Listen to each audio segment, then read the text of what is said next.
Welcome to this explainer. Okay, we are jumping right in today because we're looking at an absolute heavyweight bout in the luxury electric SUV space. We are putting two incredible but vastly different 100,000-pound machines head-to-head. In one corner, we've got the avant-garde, hyper SUV newcomer, the Lotus Eletre, and in the other, the classically refined, established premium cruiser, the Audi Q8 e-tron. Now, this isn't just a simple comparison of 0 to 60 times, it's honestly a fascinating clash of two completely different automotive philosophies. Let's get into it. To really set the stage, I want you to think about this quote from the reviewers. When did Lotus ever make one of those? It just perfectly captures the massive, honestly shocking pivot we're witnessing. For decades, Lotus was defined by the mantra, simplify, then add lightness. They built these tiny, incredibly agile track cars. Fast forward to today, and they've launched a 2.5-ton, 5-meter-long, ultra-luxurious electric SUV. It is a radical departure that completely rewrites their entire brand history.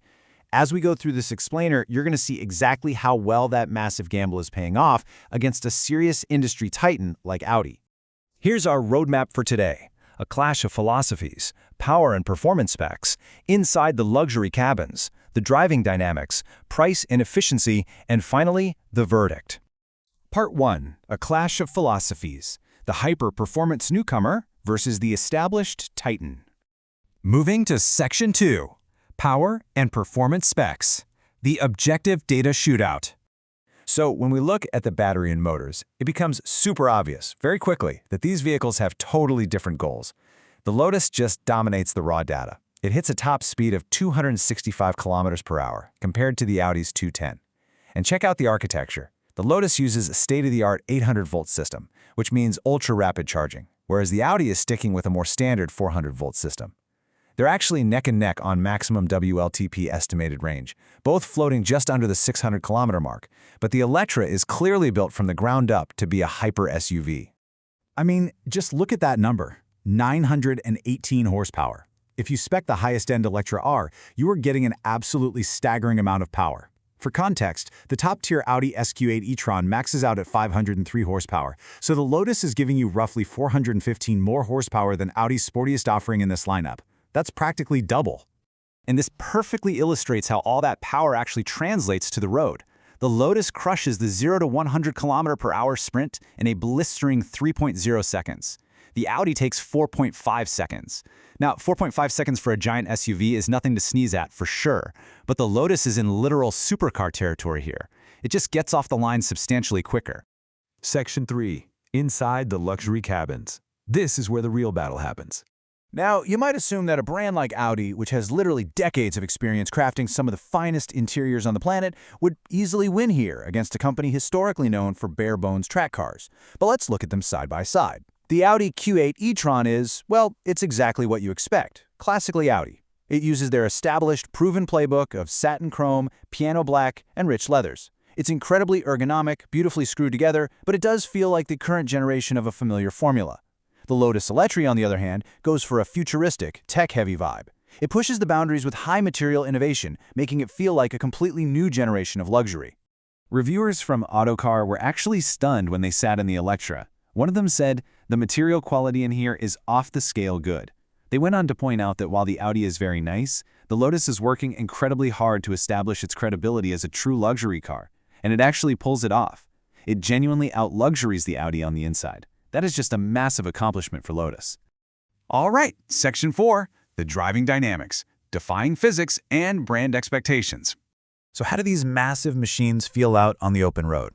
Well, if you're a purist, hoping the Lotus still drives like a tiny Elise, I've got news for you. Physics are physics. But the twist here is that the Eletre defies its own brand expectations by being an incredibly sophisticated cruiser. Reviewers found it has a wonderfully compliant ride with excellent body control. It's polite and it's comfortable. Ironically, when testing the sporty Audi Q8 e-tron variant, reviewers noted that while it's quiet and refined, it has a slightly firmer ride that actually misses some of the suppleness the Lotus manages to deliver. So crazy enough, the Lotus is actually beating the Audi at the comfort game in some areas.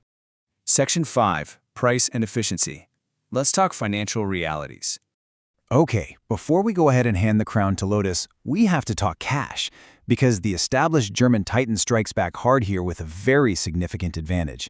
20,648 pounds. That is the exact starting price gap between these two vehicles in the UK market. The Audi Q8 e-tron starts at around 65,100 pounds, while the Lotus Eletre demands 85,700 pounds for its base model. The Audi is markedly cheaper, making it a massive value proposition in this premium luxury segment. Plus, the Audi Q8 e-tron wins out on everyday efficiency. It uses around 19.7 kilowatt-hours per 100 kilometers, whereas the heavier, way more powerful Lotus Eletre consumes 22.5 kilowatt-hours. So what does that mean for you? It means the Audi is cheaper to buy up front, slightly cheaper to run on a daily basis, and manages to squeeze out just a little bit more maximum electric range from its battery. Finally, Section 6, the final verdict, choosing your electric philosophy. We've seen the data, we've explored the interiors, and we've talked cash. So who are these cars actually built for? Well, the Lotus Eletre buyer is someone who seeks pure, unadulterated performance wrapped up in an avant-garde design. They don't mind spending top dollar for an ultra-luxurious tech-forward hyper SUV that makes a really bold statement and features that bleeding-edge 800-volt charging. On the flip side, the Audi Q8 e-tron buyer is someone who prioritizes reliable comfort, understated status, and seamless daily utility. They want an incredibly refined, quiet driving experience, and they clearly recognize the undeniable financial value the Audi offers at its much lower price point. Which leaves us with this final, genuinely fascinating question. What happens when a brand's new chapter completely rewrites its history? You know, when Porsche put its badge on the Cayenne SUV decades ago, the purists howled. But it funded the company's future and proved they could master a totally new segment. Lotus is attempting that exact same leap today with the Eletre, stepping way outside its comfort zone to deliver a truly spectacular luxury machine that rivals the absolute best in the world.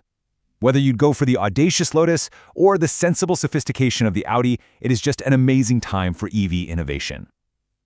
Thank you all so much for joining me for this explainer. I really hope you found these insights as fascinating as I did. See you next time.